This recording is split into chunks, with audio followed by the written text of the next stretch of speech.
Why, hello there, I'm Professor Joel and welcome to another episode of Planet Scooby Reviews. Today we are covering A Clue for Scooby-Doo, which is the second episode, according to air date, of Scooby-Doo, Where Are You? And it originally aired on September 20th, 1969. Some people consider Hassle in the Castle the second episode, and it aired the week after this one, so I kind of consider A Clue for Scooby-Doo the second episode. I guess initially Hassle in the Castle was supposed to air before this. They made it before this, but according to air date, I consider this one the second. You might disagree. If you do, that's fine. Whatever.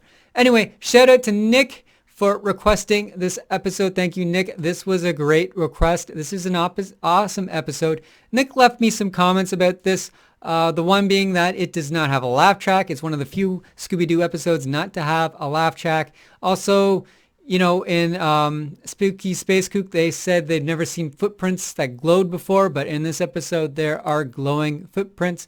So special thanks to Nick for pointing that out. So this episode features the gang at Rocky Point Beach, where they're just going to have a picnic, really, at night.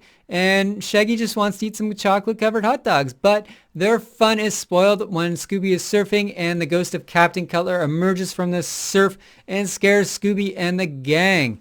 So the ghost of Captain Cutler is this ghost in a diving suit. He's really creepy. And it's about this sailor who died many years ago when his ship went down. And he's back for, I guess, revenge. And you'll have to see my review of what revenge he's out for. So enough of my jibber jabber, let's get to it.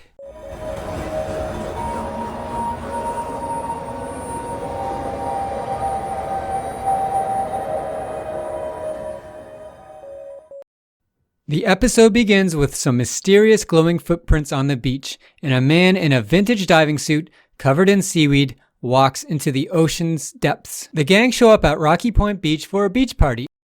What a groovy spot for a beach party! And Shaggy is super excited for some chocolate-covered hot dogs.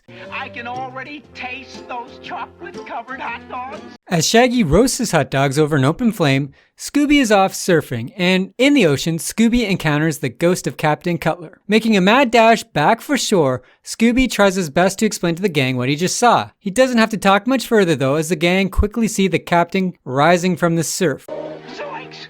A seagoing ghost! Just before he reaches shore, however, he vanishes just as quick as he appeared. Look, it's gone! There's something mighty spooky going on around here. The next day, the gang are at the malt shop, and Freddy reads a newspaper article about some boats mysteriously disappearing. In the article, there is a quote by local beach hermit Ebenezer Shark saying that the ghostly Captain Cutler is behind the missing boat spree. The gang decides to go visit Ebenezer Shark at his, let's say, he lives in a boat on the beach, and it's quite awesome. And in his boat, Ebenezer Shark explains that Captain Cutler was in a boat accident that took his life when his boat collided with a fancy yacht on a foggy night. The shipwreck sunk him down into the graveyard of ships, and now his spirit is back for revenge, and stealing boats from the marina is his revenge. I seen him with me very own eyes. It collided with one of them fancy yachts from the marina. But before he disappeared into the sea, he shouted that he would return. In fact, Ebenezer has seen his glowing form steal the ships with his own two eyes. Velma thinks there's something fishy about Ebenezer, as Scooby has found a diving suit similar to Captain Cutler's in one of his closets. There's something mighty fishy about Ebenezer Shark. Regardless, Shaggy, Velma, and Scooby take Ebenezer's advice and visit the wife of Captain Cutler at the old lighthouse for further answers. Meanwhile, Freddy and Daphne stay back at the beach to keep an eye on Ebenezer Shark. At the creepy lighthouse, Velma, Shaggy, and Scooby enter and discover that the wife of Captain Cutler practices witchcraft from all the spooky books, potions, and items like canned hyena laughter that decorate her home. Velma also discovers a book called Witchcraft Made Easy, which I assume if it was still published would make oodles of money on Amazon.com. Very interesting. Very interesting. Good evening. Zoinks! Good evening. Eventually, Mrs. Cutler makes an appearance and explains that it was her and her witchcraft that brought Captain Cutler back from his watery grave. Had she known he'd be out for revenge, she would have left him under the sea. It was me and my witchcraft that brought Captain Cutler back from his watery grave. But had I known he'd take his revenge, I'd have left him under the sea. Under the sea. We also learn that before Captain Cutler's ship sank, he declared he would be back. Leaving the lighthouse, Velma, Shaggy, and Scooby find another clue, some glowing seaweed that is moving across the beach on its own. Following it to a drain pipe, they discover that the seaweed was covering a mouse. Taking a sample of the seaweed, they head back to the area where Fred and Daphne are. Consulting a biology textbook, Velma discovers that the glowing seaweed is a phosphorus glowing plant that only grows in the area known as the graveyard as ships. Donning their scuba gear, the gang head out to the shipwreck spot and discover a yacht driving itself. I don't like it. No, sir, I didn't like it. With nobody on board. Following the yacht, they end up at a cove where the mysterious boat vanishes into thin air. Freddy suggests they go onward and downward into the graveyard of shipwrecks. Well, like I always say, onward and downward. So the gang return to the shipwreck site and swim down into the sea to look for clues. Splitting up, Freddy, Daphne, and Velma appear to find the remains of Captain Cutler.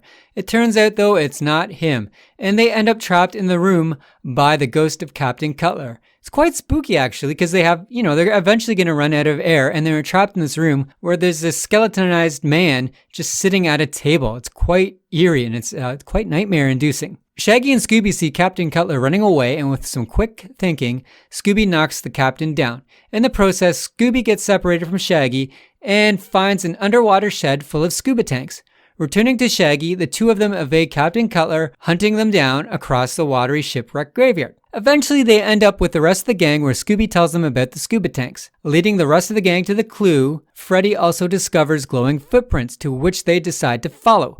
The footprints lead them to a dead end at the side of a cliff, but in true Scooby-Doo fashion, Shaggy accidentally finds a button that opens the secret passage open. Inside the secret entrance, they discover the vanished yacht they saw earlier, along with several other yachts. Freddy deduces that they are being painted over in different colors and then sold. They also discover that the yacht they saw disappear is tied to a mini submarine, which is how it was dragged to this spot. Making a trap for the ghost of Captain Cutler, it obviously doesn't go off as planned. However, like always, they end up capturing their villain. Unmasking the ghost of Captain Cutler, the gang has no clue who he is. Now let's see if our mystery ghost diver is really Ebenezer Sharp. It's not him. Does this seaweed help remind you of that picture on Widow Cutler's wall? That is until Shaggy puts some seaweed on his face to display that Captain Cutler is actually Captain Cutler. Pretty crazy for like the second episode of Scooby-Doo. I give this episode a 10 out of 10. This is old school Scooby-Doo at its best. And this is an episode of many firsts. For one, we get our first appearance of the glowing footprints that we later see in later episodes like the spooky space kook. We also get a nice shot of the gang in the malt shop, which I just enjoy. I love seeing the gang hanging out in the malt shop. That's like always one of my favorite parts of Scooby-Doo. We also get the gang partying it up on the beach and Velma doing research in her biology textbook. It's also cool that nearly half of this episode takes place underwater. There is a lot of cool scenery on display in this episode. We get that creepy lighthouse. We get that shipwreck that the beach hermit Ebenezer Shark lives in. And we get, of course, the beach where Shaggy's roasting the hot dogs, and we get the ghost coming out of the surf at Scooby-Doo. It's just fantastic. And the ghost of Captain Cutler has always haunted me.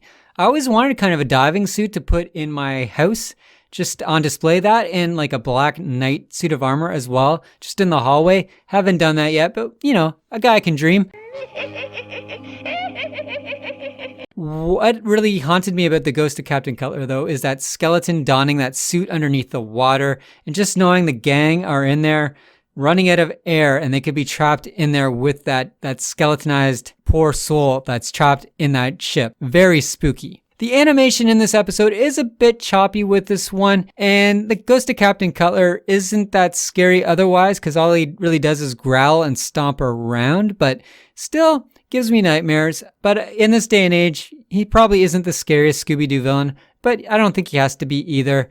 This one always makes everyone's top 10 list, So there must be something to it, as this episode is loved by thousands of people. Anyway, that wraps up another episode. Thank you for any likes, subscribes, shares, whatever. It all helps me grow my channel. If you'd like to make an episode request, visit my website, links below, planetscooby.com, or on Facebook. And next time, in 2 weeks, we will be covering Frightened Hound meets Demons Underground. Until then, stay spooky. Scooby-Doo! Where are you?